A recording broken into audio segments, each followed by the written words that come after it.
mentioned to a couple of you as I was shaking hands before this began that I've been doing the same thing in the same town for almost 20 years. And I figured I'd say it to all of you since I said it so often to people this morning. This morning, I'd like to pull back the curtain on a particular tool that my team has used that has really influenced our growth. It's helped us to almost quadruple in size, and I believe that everyone here could use that tool as well in your own practice or in your own organizations and see growth. I know you're thinking about 2019, and I think that if you were able to employ this tool, it'd make a big difference. And I'm real excited to share it with you. So without going into more, I'll just share the agenda with you. I've got two parts to this talk. The first is I'll describe the tool that has helped us grow so much. I'll go into detail, make sure that it's clear what the 3 steps are to put this tool to work. And then I'll use that tool, I'll use that method to then compare our firm to the major brokerages.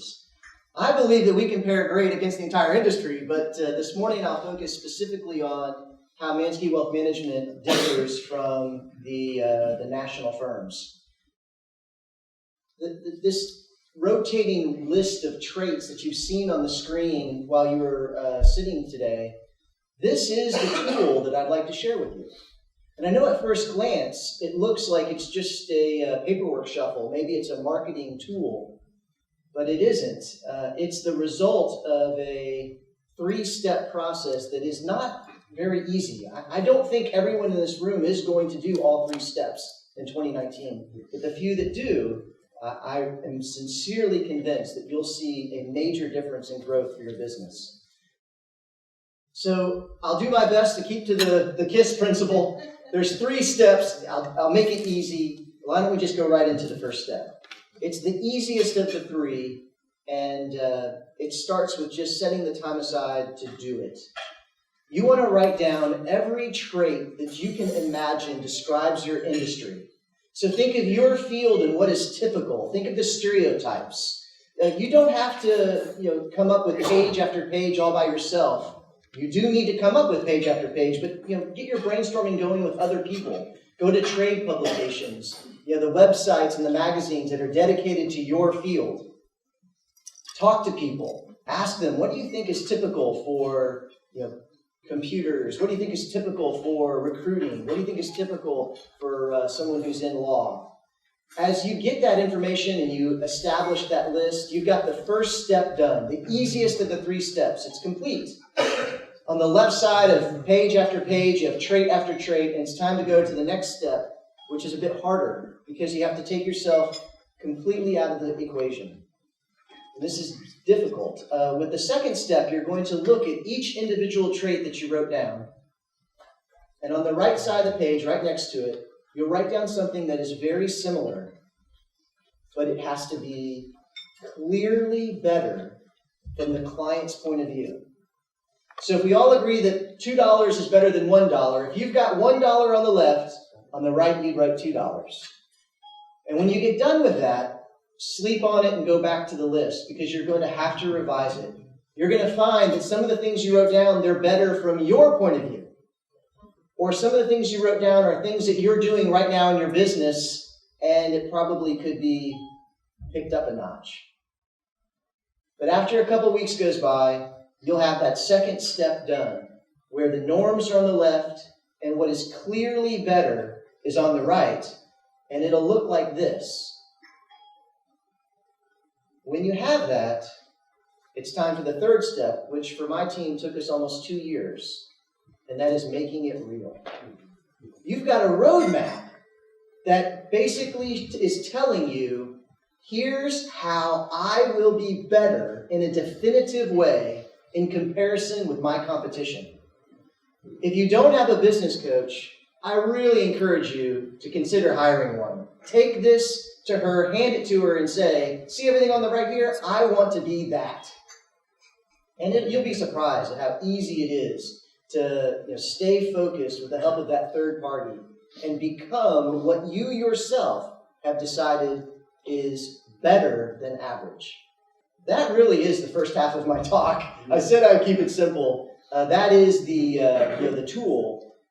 As a quick aside, is anyone here in the industry of helping people to make change in their business? You help to change their skills? If you'd raise your hand and look at the hands that are in the room. These are coaches, these are people that can help you to do what I'm just describing. If you don't get their card while we're milling around at the end of this presentation, you probably are missing a great opportunity. December is going to go by just like that, and we'll be in 2019. And I know that nobody here is thinking, well, 2019, who cares? Nobody is thinking that. So I hope you do get the cards of the coaches here. So the second half of my talk, I'm just going to take one page from my own roadmap. I'm going to use it to describe the differences between my team and the national brokerage firms. So yes, this part is going to sound a lot like, Manske Wealth Management, rah, rah, rah. But what I hope that you also get is how powerful this tool is. That as I'm going through step by step, you'll see that there's a clear understanding of a difference between what is typical and what is being offered by a team that goes through this process. So the first two bullets, suitability standard versus fiduciary standard, it's very straightforward. The brokerage firms have a legal requirement to offer advice that is only suitable. It doesn't matter if it's the most expensive product out there. If it's suitable, it meets the standard. Compared to the highest legal standard in the industry, which is the fiduciary standard, treat others as you treat yourself. The second one, again, not much to go into as far as depth, but it's straightforward.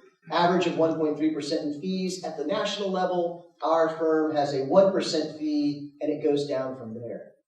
But the next three are interesting. We can dive into these because it talks to groups of advisors, norms at the organizational level. So let's look at that first one. Company needs come first. The system is set up so that the brokerage advisor heeds the brokerage before the client. Now, I know that there are advisors out there that their heart is in the right place and they are very ethical people. I'm not talking about that. I'm talking about systemically. If the brokerage house says to their advisory force, you get promoted only if you sell a lot of XYZ stock, you can be sure that the clientele are going to hear about XYZ stock. And this is why clients prefer independence. They want an independent advisor, independent from the products, independent from the investment house.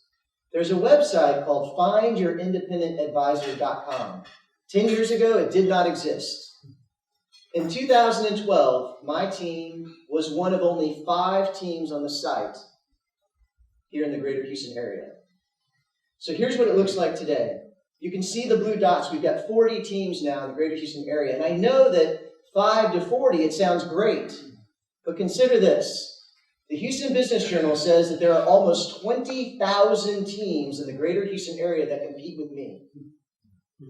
So 19,572 is a far cry from 40.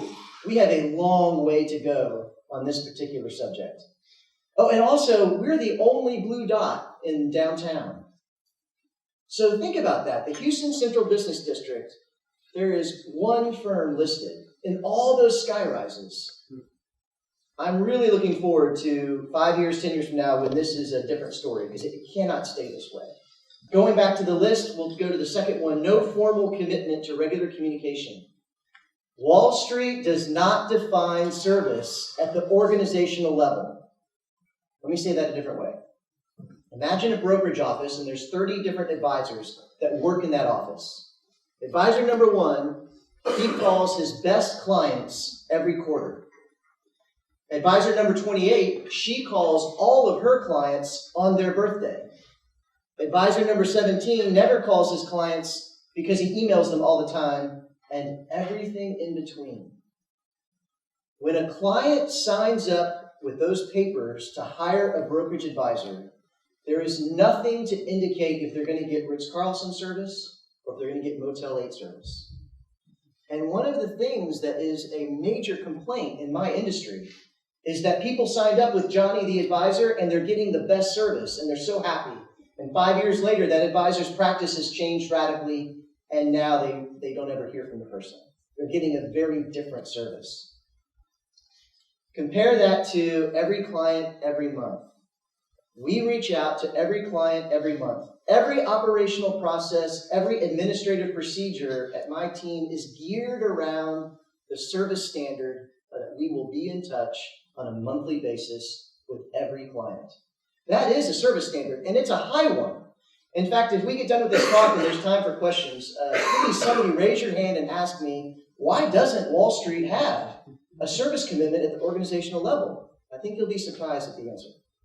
But for now, let's go to the last one here, foundational sales training to meet sales quotas. I used to be a brokerage advisor. In fact, my practice did well enough that I was tagged to be a trainer. I traveled the country training advisors on the investment portion of the training curriculum. My portion was less than 10% of that package. Wall Street puts their training dollars and their training time into sales, which makes their advisory force typically generalists and not investment experts. It's not a bad thing. If you look at it from the advisor's point of view, they have a requirement to sell checking accounts, credit cards. They have to offer mortgages, a completely different industry. They have to sell insurance policies, a completely different industry. They have to do financial planning and investing, and the list goes on. They have to offer loans against the investment account. The point I'm making is that in that system, for them to succeed, they need to be generalists, not deep and narrow in investing. Their promotions, their pay raises, their title changes, they are all based on sales. We could look at it from the organizational point of view. Wall Street creates good investment products, and they need their brokerage force to distribute them. So of course they're going to put their dollars and training time into sales. Let's compare that environment to one where it is only investing, an independent advisory firm focused only on financial planning and the investment process. And I think you end up with people like this. Let me introduce you to Sam Ali. Sam is an excellent investment advisor. He's been working with me almost 7 years. He's got a very robust resume. I'll only focus on a couple of the few bullets that I put up on the screen here. The second from the top is quoted by Forbes. So this is a major understatement. Forbes magazine does an iconic article once a year. It's the 5 stocks to own for that calendar year. About this time last year, Sam did his homework and submitted it to the editorial team at Forbes. And one of those 5 stocks was Sam's. He's quoted, he's cited. You don't have that influence at the national level if you're a generalist. There's too many wickets you have to jump through, too many people that are looking at your work before it ends up published in that format. At the last one on the left there, you see won the Wall Street Journal contest. So the Wall Street Journal, on occasion, they'll have a contest where they open the floor to CFAs, hedge fund managers, analysts, advisors, brokers all across the nation to offer what they think is going to happen on a particular economic indicator or investment. Sam did his homework, submitted his interpretation using technical analysis, and was the most accurate. He won the contest. Again, this national level requirement is not satisfied by a generalist. It's the difference between somebody who is dabbling and somebody who's an expert. The next person I'll highlight on my team is Elijah. Again, a very robust resume. You can see some similar items here, but I'll focus to the one right beneath this picture. For those of you that know me personally, you know that the accolade that I find the most valuable is when an insider hires us. So these are other advisors, CPAs, hedge fund managers, estate planners, analysts. When they hire us, I consider it the best compliment that exists because they know so many advisors and they know who the good ones are and who are the generalists, who are the salespeople. In 2018, a couple of our largest accounts, they hired Elijah. One was the managing partner of a robust CPA firm with almost 30 years in practice here in Houston, and the other was a senior partner of an estate planning firm. They know every advisor in town. They could have picked anybody.